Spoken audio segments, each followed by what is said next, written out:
Jangan lupa like, komen, dan subscribe channel YouTube TVRI Bengkulu dan nyalakan lonceng notifikasinya.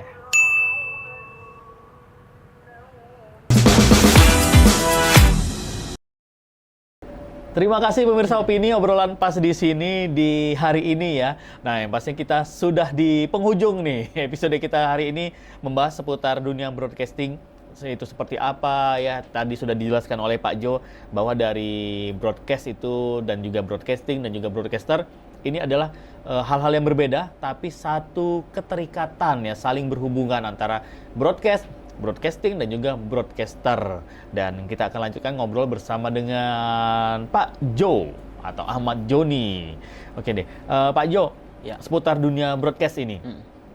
Ini kan anak-anak muda zaman sekarang itu banyak yang secara tidak langsung mereka menjadi seorang broadcaster atau terjun di dunia broadcasting ini karena mungkin dari sosial media mereka menjadi seorang konten kreator, tapi mereka berpikir, waduh, ngelihat teman punya kamera segala macam, sedangkan dia tidak punya apa-apa, nggak punya kamera, terus juga dan lain-lain. Nah, kalau menurut Pak Joni, untuk kita memulai untuk menjadi seorang broadcaster gitu, untuk membuat satu film pendek gitu, nah apa saja sih yang perlu kita punya gitu? Apakah memang harus punya kamera yang memang benar-benar proper untuk membuat film atau seperti apa nih Pak Jo? Sebenarnya kalau alat itu justru nomor sekian sebenarnya. Okay. Apalagi kalau kita ngomongin kamera, kalau untuk awal smartphone tuh udah luar biasa kamera-kameranya. Itu udah bening, udah canggih kan, megapikselnya juga kan udah besar gitu. Yang pertama kali harus kita punya modalnya adalah modal intuisi cerita sebenarnya. Kalau dalam pembuatan film ataupun feature, dokumenter dan lain sebagainya. Alat itu nanti dulu. Yang penting mulai aja dulu. Oke, gitu. mulai aja dulu ya. Iya. Jadi kira-kira mau buat film seperti apa nih harus dipikirkan dulu. Iya, benar. Caranya, terus juga rentetan alur ceritanya seperti Iya. apa, terus juga lokasinya juga. Benar. Kalau masalah alat ya nanti dulu gitu ya. Nanti dulu alat nanti dulu. Nah, kalau Pak Jo pada saat dulu awal mula sama seperti itu Pak Jo, atau memang karena sudah niat untuk terjun di dunia broadcast ini sudah beli kamera duluan atau beli alat-alat yang lainnya duluan? Kami dulu justru belum punya alat sama sekali. Modal handphone, modal nebeng. Iya. Jadi teman-teman yang punya kamera segala macam, nebeng sama Nebeng. teman-teman, minjem sama teman-teman. Iya. Nah, jadi ketika kuliah minjem sama teman-teman kebanyakan. Kalau misalkan ada tugas ataupun mau bikin film biasanya ngajak teman yang punya kamera, biasanya seperti itu. Nah, tapi ketika di Lampung setelah lulus belum punya kamera, bikin film pakai handphone. Yang penting itu mulai aja dulu, ceritanya ada, masalah alat nanti. Nah, kecuali kalaupun misalkan kita mau buat secara profesional, misalkan untuk kebutuhan festival, biasanya kan ada standar-standar tertentu. Nah, itu boleh kita pikirkan alat. Tapi kalau misalkan untuk memulai, nggak usah pikirkan alat dulu. Kalau kita mikirin alat, kita nggak akan mulai-mulai. Gitu. Iya. Betul ya. Jadi cari teman-teman azas pemanfaatan teman-teman. Bener banget. Jadi Iya. teman-teman yang punya kamera deketin, yuk kita buat film gitu. Bener banget. Nah, kalau sudah ada nih, katakanlah kita buat film atau juga konten itu dari handphone. Terus masalah editan. Nah, ini kan banyak juga teman-teman, waduh harus punya laptop nih, ngeditnya pakai laptop, harus pakai aplikasi ini, software ini. Nah, sedangkan laptop juga tidak memadai gitu. Nah, kalau dari edit dari handphone aja apakah bisa atau enggak? Itu Pak Jo. Sekarang aplikasi udah banyak. Kalau untuk kebutuhan sosial media, handphone itu sudah luar biasa sebenarnya. Mulai dari kameranya yang udah lumayan bagus, terus juga aplikasi editingnya juga udah canggih. Iya, ada beberapa merek kan ibaratnya yang bagus. Banyak kok di YouTube ataupun di beberapa sosial media yang benar-benar dari perencanaan, pengambilan gambar sampai editing itu benar-benar 100% menggunakan smartphone, itu banyak gitu. Banyak gitu. Jadi ya balik lagi alat itu bukan kendala, nomor bukan sekian kendala. itu. Iya, untuk benar. masalah editan bisa edit di handphone sendiri gitu. Benar. Kamera nggak ada pun juga bisa pakai kamera handphone. Dan kalau kira-kira nih Pak Jo, kalau untuk membuat film yang paling menantang untuk Pak Jo ini, film seperti apa nih Pak Jo? Yang paling menantang, film action. Oh, film action. Iya, film action tuh Kenapa itu Pak Jo? film yang paling susah. Udah pernah dibuat Pak Jo? Pernah dibuat dan ya gitu hasilnya. Karena apa? Karena ibaratnya kalau kita film horor, kita membuat film horor ataupun film drama, biasanya yang kita proper atau yang kita siapkan kan mulai dari emosinya dan lain sebagainya. Kalaupun misalkan film horor biasanya lebih ke properti atau suasananya.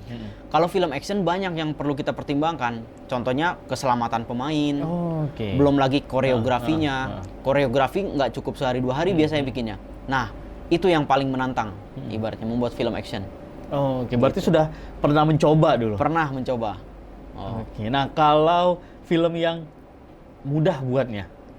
Yang mudah. Yang mudah sebenarnya bukan maksud menggampangkan, tapi lebih ke kayak bisa deh bikin sendiri ataupun misalkan beberapa teman itu biasanya film drama. Film drama, film horor.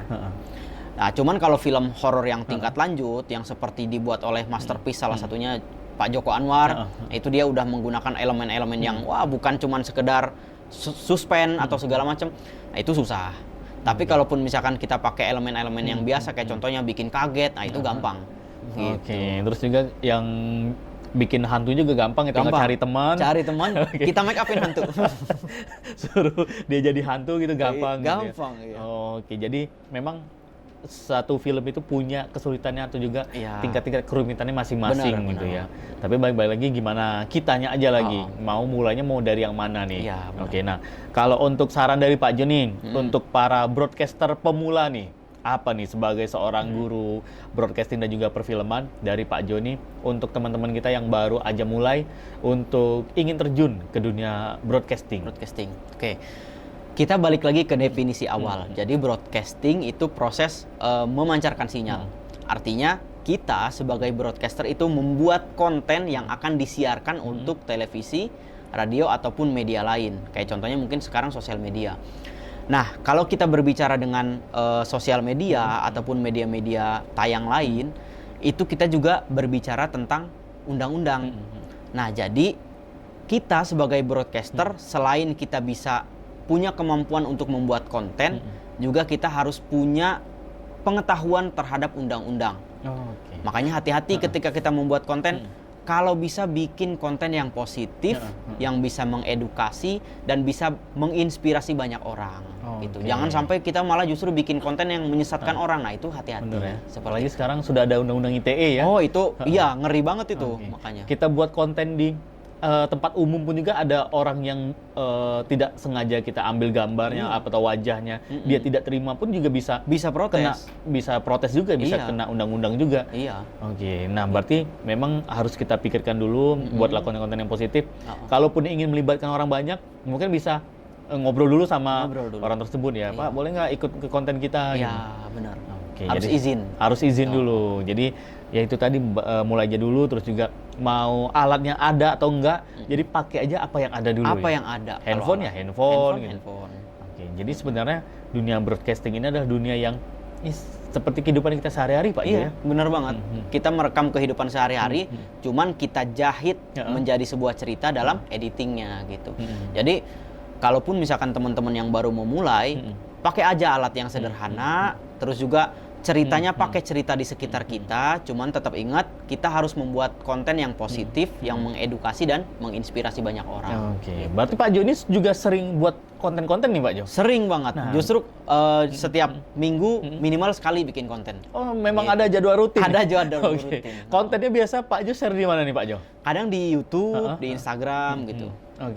Nah kalau pemirsa Opini pengen lihat konten hasil karya Pak Jo, seperti Instagramnya ada di mana nih Pak Jo? Di Instagramnya di @ahmadjonipro. Kalau yang di YouTube sekarang lagi aktif di YouTube Ahmad Joni. Nanti teman-teman bisa lihat di YouTube-nya Ahmad Joni. Di situ mulai dari tutorial sampai film-film pendek. Dan sekarang baru mau mengembangkan YouTube juga, namanya Lambari Studio. Studio yang sudah didirikan oleh Pak Jo.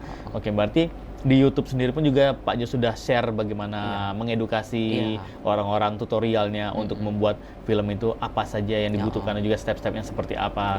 Nah jadi pemirsa bisa follow juga Instagramnya di Ahmad Joni Pro, Pak Jo ya. Itu untuk di Instagram dan juga di YouTube channelnya Ahmad Joni dan juga di Lambari Studio. Kalau TikTok sudah ada Pak Jo? Kalau TikTok belum. Belum ada ya? Nanti kita bikin. Karena sosial media sekarang itu luar biasa sekali pengaruhnya Pak Jo. Bener banget. Orang yang bukan dari dunia broadcast karena dia sering bermain sosial media, ujungnya jadi seorang broadcasting juga gitu. Iya, jadi bener. broadcaster gitu. Bener banget, karena ilmu di sosial media itu luas. Tinggal kita tuh mau mencari. Oke. Nah, tinggal kita mau mencari, tinggal kita mau menerapkan ilmu itu, gitu. Oke, luar biasa sekali yang pastinya untuk ngobrol kita seputar dunia broadcasting di siang hari. Yang pastinya dunia broadcasting itu adalah dunia yang sangat luas sekali. Iya, Kalau berbicara mengenai lapangan pekerjaan pun juga terbuka lebar. Terbuka lebar. Mau banget. kemana pun bisa Pak Jo. Kemanapun bisa. Ke instansi pemerintahan juga bisa, ke swasta juga bisa. Apalagi sekarang perusahaan-perusahaan swasta juga banyak mencari orang-orang sebagai konten kreatornya. Iya, sosial media spesialis juga kan bener. dibutuhkan banget itu. Betul sekali, sosial media spesialis yang perusahaan tersebut ingin mempromosikan, Iya. mungkin bidang usahanya apa gitu. Jadi nggak usah ngerekrut konten kreator spesialis lagi, tapi dari karyawannya sendiri Iya, gitu ya. bener banget. Jadi nggak usah ragu-ragu untuk pemirsa Opini yang akan terjun ke dunia broadcasting seperti yang tadi sudah di-share dari Pak Jo. Mulai dari lapangan pekerjaan sangat luas sekali, terus juga ini adalah bidang yang semakin kesini itu semakin banyak orang yang mengguliti gitu Pak Jo. Bener banget. Yang penting satu, ketika nanti kita mau belajar broadcasting dan perfilman, jangan ragu. Di SMK Negeri 3 Kota Bengkulu jurusan Oke. broadcasting dan perfilman. Oke. Kita pokoknya bakal banyak praktek, kita bakal belajar gimana sih proses pembelajaran di broadcasting dan perfilman. Seperti itu. Oke, luar biasa sekali ngobrol-ngobrol dengan Pak Guru kita di siang hari ini.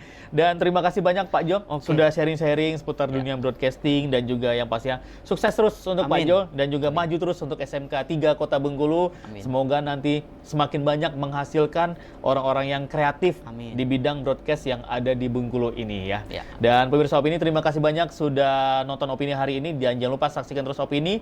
Obrolan pas di sini hanya di TVRI Bengkulu. Saya Iqbal Fatwa pamit dulu di episode kali ini. Wassalamualaikum warahmatullahi wabarakatuh. Sampai jumpa.